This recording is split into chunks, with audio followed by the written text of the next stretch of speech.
Hello good morning. ધોરણ 9 વિષય ગણિત ચેપ્ટર નંબર 6 રેખાઓ અને ખૂણાઓ. આપણે ગયા લેક્ચરમાં સ્વાધ્યાય 6.2 જોયું હતું.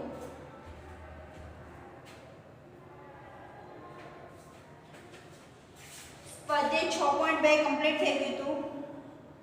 એની હવે આગળ ઉદાહરણ નંબર 7.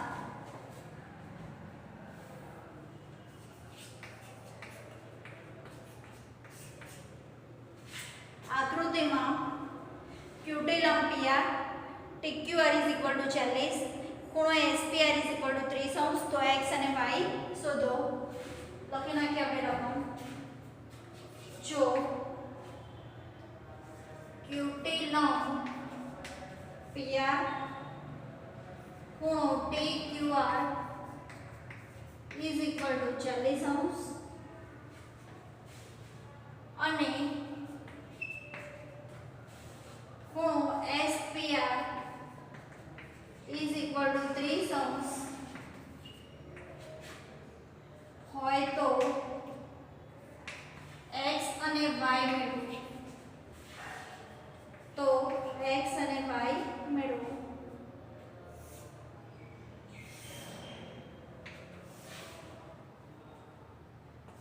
P Q R આ થશે 30°. અહીંયા આવશે T,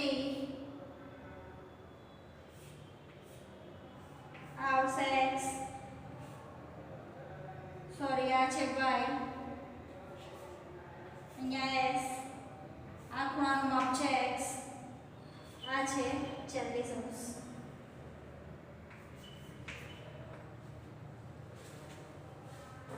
જો QT લંબ PR એટલે કે આ PR અને QT એ શું છે લંબ, TQR નું માપ આપેલું છે 40, TQR એટલે આ થયું 40, SPR છે 30, SPR આનું માપ છે 30, તો x અને y શોધો. એટલે આ બંને ખૂણાના માપ આપણે શોધવાના છે. તો સૌથી પહેલા ત્રિકોણ TQR ઉપર ફોકસ કરો. તો ત્રિકોણ TQR બરોબર, એના ત્રણેય ખૂણા ગયા થશે T + Q + R, એનો સરવાળો થાય 180. સૌથી પહેલા લખવાનું ત્રિકોણના ત્રણેય ખૂણાઓના માપનો સરવાળો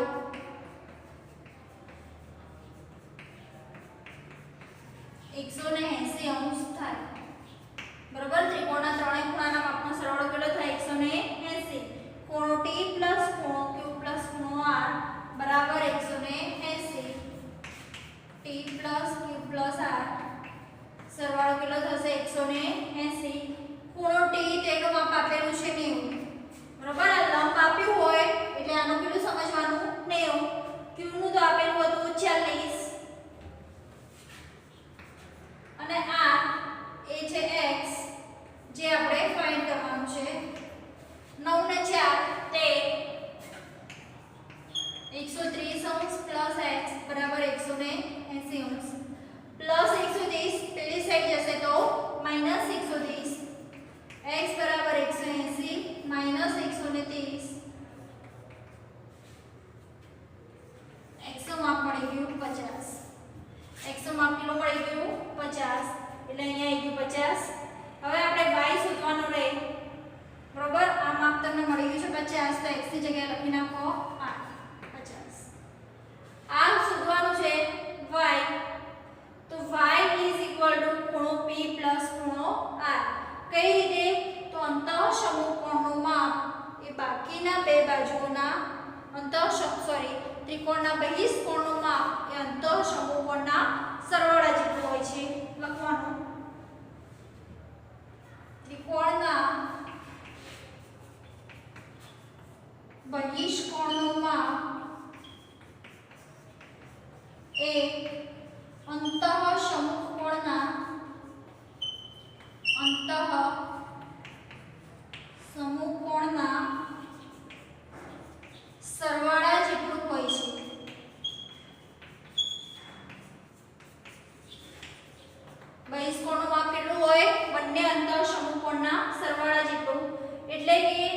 y is equal to 30 plus 50 એટલે y નું માપ આપણને મળી ગયું 80 બરોબર આ શું હતું ત્રિકોણનો બહિષ્કોણ આ ત્રિકોણ હોય તો એમાં y છે શું કહેવાય બહિષ્કોણનું માપ અંતઃ સમકોણના સરવાળા જેટલું એટલે 30 plus 50 80 ફરીથી જોઈ લો સૌથી પહેલા તો ત્રિકોણના ત્રણેય ખૂણાના માપનો સરવાળો કેટલો થાય 180 અહીંયા આપણને ત્રિકોણ બનતો હતો TQR તો આપણે લખ્યું ખૂણો T plus ખૂણો Q plus ખૂણો R બરાબર 180 T નું માપ ઓલરેડી આવી રીતે લંબ દર્શાવી એટલે આપણે લખી નાખ્યું 90 Q નું આપેલું હતું 40 અને R ની જગ્યાએ લખવાનું હતું x આ બંનેનો સરવાળો 130 plus 130 પેલી સાઈડ જશે તો minus 130 x બરાબર કેટલા આયા 50 પછી આપણે અહીંયા જોયું કે y છે એ ત્રિકોણનો બહિષ્કોણ છે કયા ત્રિકોણનો PRS નો ત્રિકોણ PRS નો બહિષ્કોણ છે PSQ એટલે આ y બરાબર અંતઃ સમકોણનો સરવાળો એટલે y 30 plus 50 એટલે y કેટલા મળશે 80 જોઈ લો ધ્યાનથી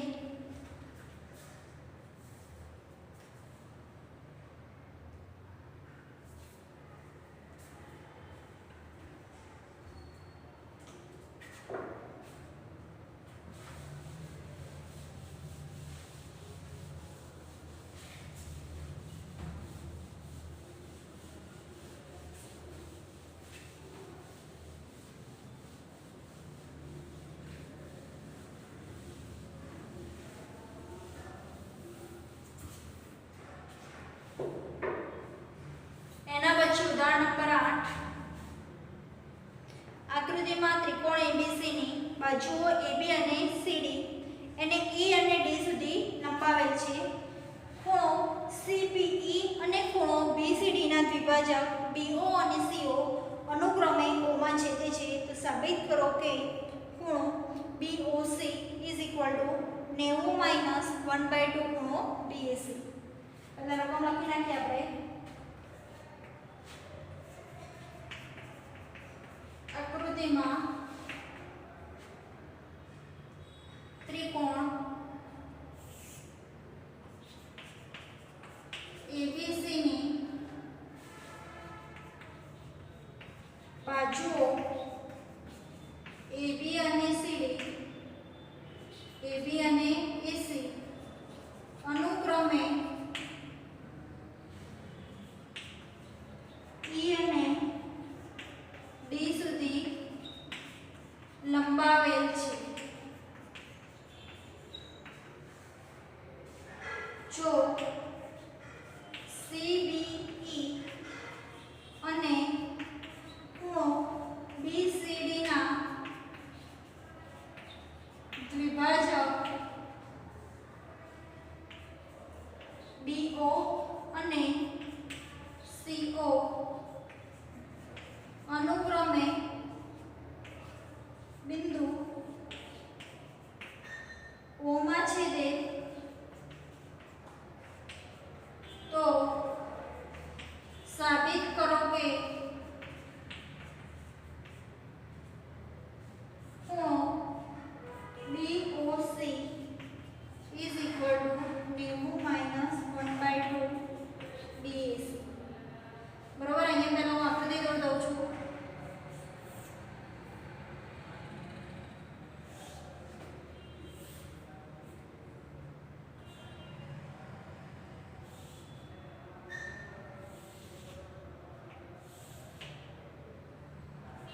A B અહીંયા આવશે E C અહીંયા D અહીંયા આવશે O આ છે Y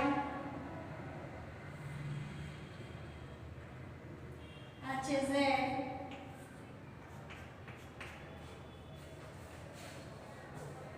ચલો સૌથી પહેલા તો આપણે આકૃતિ સમજી લઈએ આકૃતિમાં ત્રિકોણ ABC ની બાજુ કઈ હતી AB અને AC એ E અને D તરફ લંબાવેલ છે તથા CBE અને BCD એ દ્વિભાજક BO અને બિંદુમાં છેદે છે તો સાબિત કરવાનું છે કે BOC = 90 - 1/2 BAC.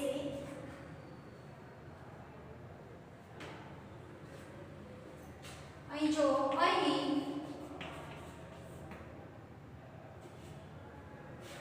અહીં CBO છે એ CBE નો શું કહેવાય વિભાજક અથવા તો OB અહીં OB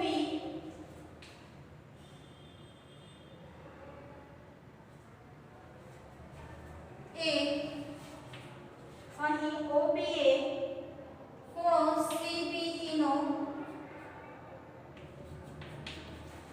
વિભાજક છે. CBO નો શું છે વિભાજક એટલે કે ખૂણો CBE is equal to 1/2 ખૂણો CBO. CBE નું માપ કેટલું થશે 1/2 ખૂણો CBO.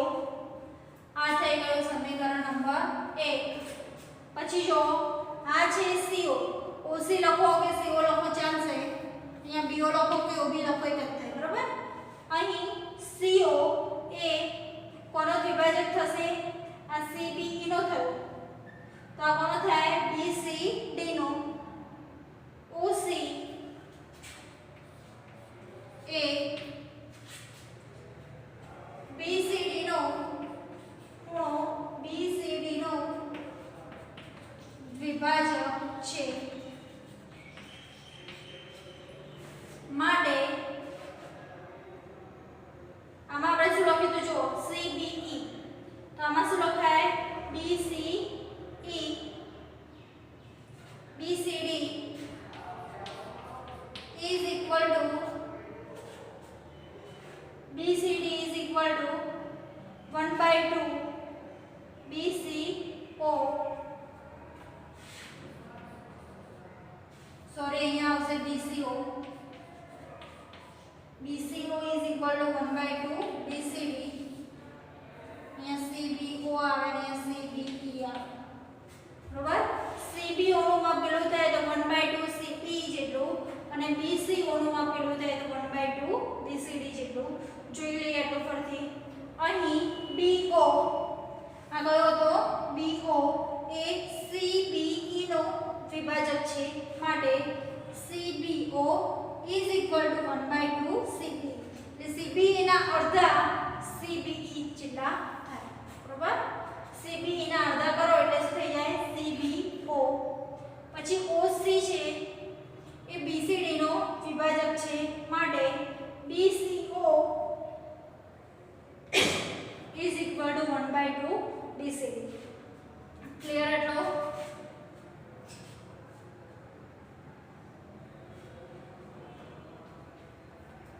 હવે જો પરિણામ નંબર 1 માં CBO is equal to 1/2 ખૂણો CBE બરાબર. તો 1/2 એમને CBE જોઈ લો. CBE આનું માપ કેટલું થાય તો આટલું કેટલું આપ્યું હતું અહીંયા આપ્યું હશે x કે y, અહીંયા y આપેલું છે અને અહીંયા આપેલું છે z. તો આનું માપ કેટલું થાય તો 180 - z જેટલું. તો આની જગ્યાએ લખો 180 - z એટલે કે 90 - z/2 બરોબર.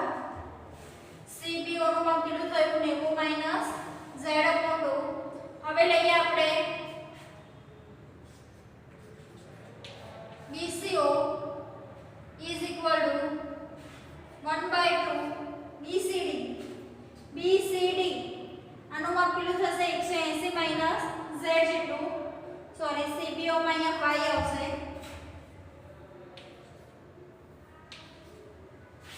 અહીંયા કેટલું થશે 180 - z જેટલું એટલે 90 - z/2. 90 - z/2. CBO નું માપ થશે 90 - y/2 અને BCO નું માપ થશે 90 - z/2. આટલું ક્લિયર. હવે જો આપણને ખબર છે કે ત્રિકોણના ત્રણેય ખૂણા હોય તો સરવાળો કેટલો થશે 180. તો આપણે લઈ લઈએ ખૂણો BCO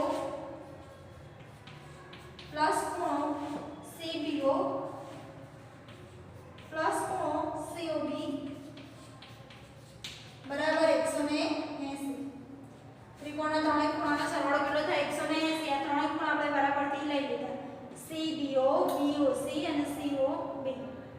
ક્લિયર? એકવાર C વચ્ચે આવવું જોઈએ, એકવાર B વચ્ચે આવવું જોઈએ, એકવાર O વચ્ચે આવવું જોઈએ. તો જુઓ BCO તો એનું માપ આપણી જોડે છે શું છે 90 - Z/2. CBO તો એનું માપ આપણી જોડે છે 90 - Y/2 plus COB is equal to 180. બરાબર? COB એ થઈ BCO. પછી જો COB ઇઝ ઇક્વલ ટુ 180. આ પ્લસ 90 અને 90 પેલા થાય 180, પેલી સાઈડ જશે તો minus 180 plus Y/2 plus Z/2. બરોબર? પછી એ જો 180 શું થઈ જાય કેન્સલ. હું રકમ ઊંચી નાખું છું એટલે દાખલો અહીંયા કમ્પ્લીટ આપણે કરી શકીએ.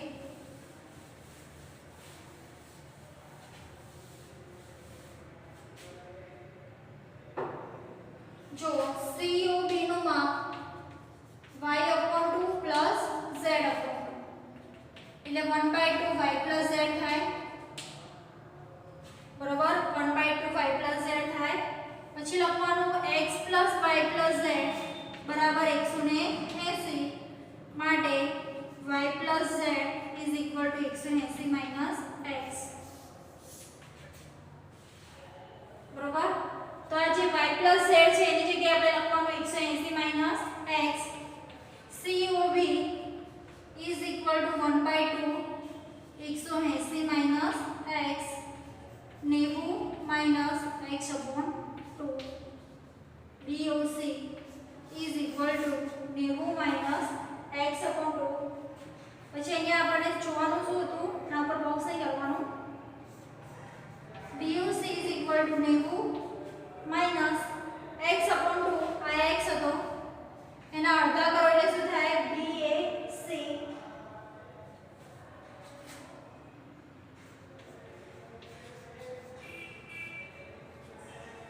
એટલે BOC is equal to 1/2 90 minus 1/2 ખૂણો BAC. બરોબર? જે આપણે ફાઇન્ડ કરવાનું હતું. સમજાઈ ગયું? જોઈ લો એકવાર એને પછી ફરીથી આખું સમજાઈ લઉં. મોસ્ટ IMP રાઇટર છે. બરોબર? એટલે ખાસ ધ્યાન આપવું પડશે.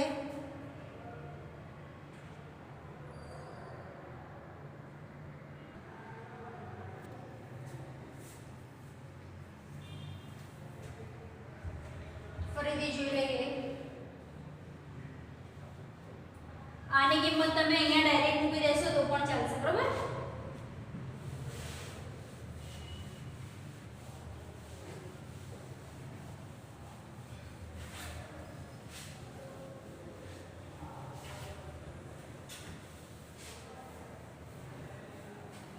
આપણે આ વખતે રકમ નથી લખતા, ડાયરેક્ટ હું અહીં આકૃતિ દોરી દઉં છું જે આપેલી છે. એટલે વ્યવસ્થિત કમ્પ્લીટ દાખલો બોર્ડ ઉપર આવી જશે. પહેલા આકૃતિ બનાવી લઈએ આપણે.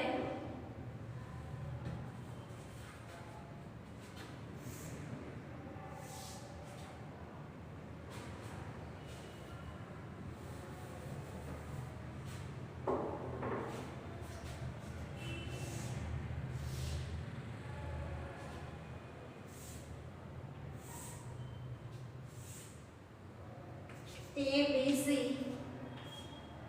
અહીંયા આવશે O BE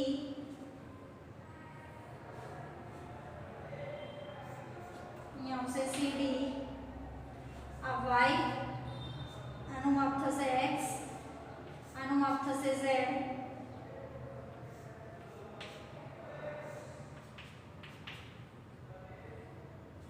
બરોબર?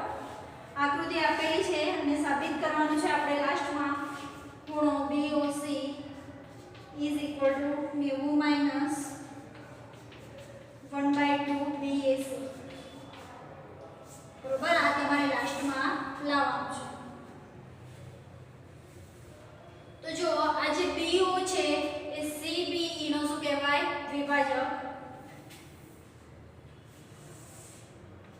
તો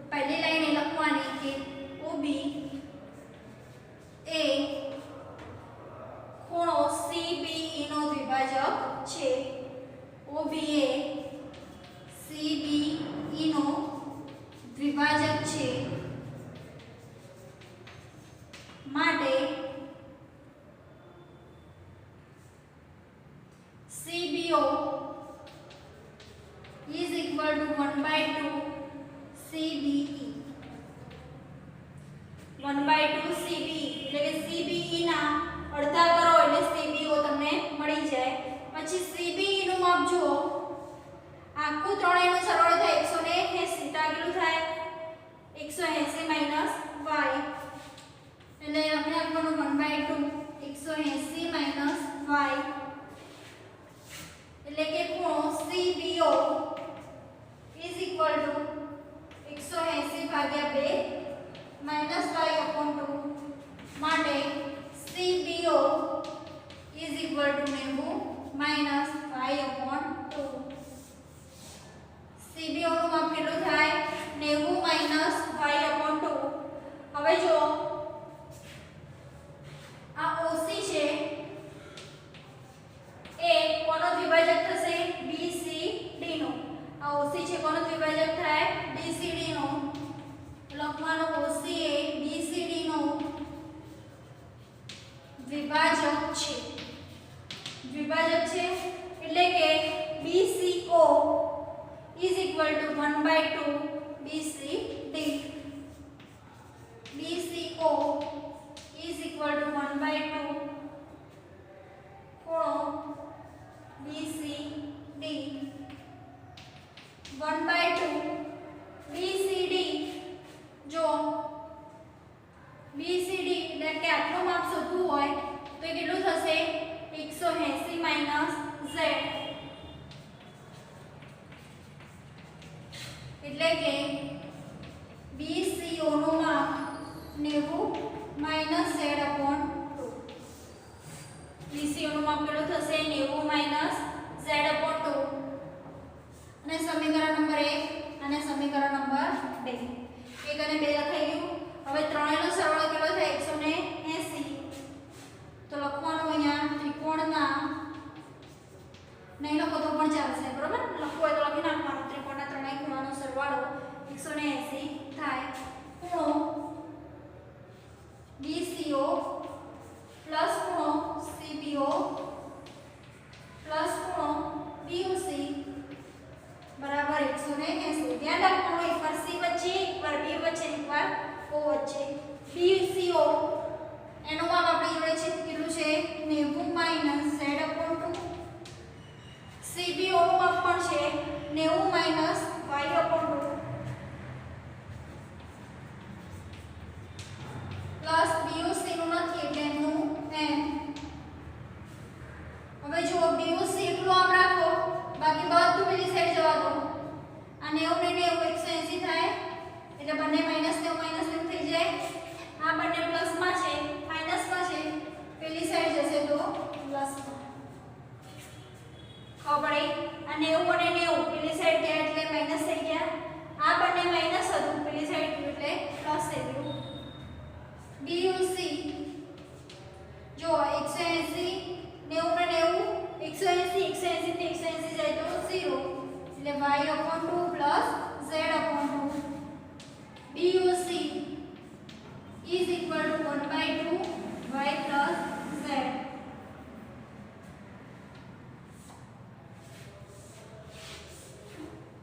હવે જો BOC is equal to 1/2 y plus z. y plus z નું માપ કેટલું થાય તો 180 માઈનસ x એટલે કેટલા થશે 90 માઈનસ x/2 એટલે કે ખૂણો BOC 90 માઈનસ 1/2 x ની જગ્યાએ તમે લખી શકો BAC એટલે BOC is equal to BAC. Clear? જે લો એથી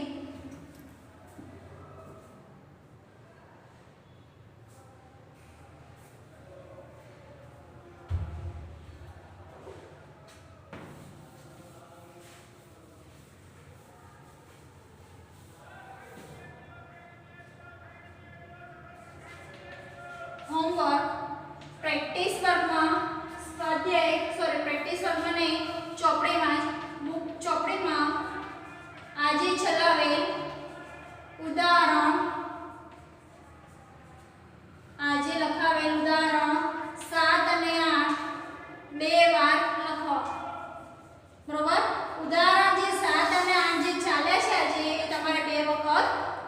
છે.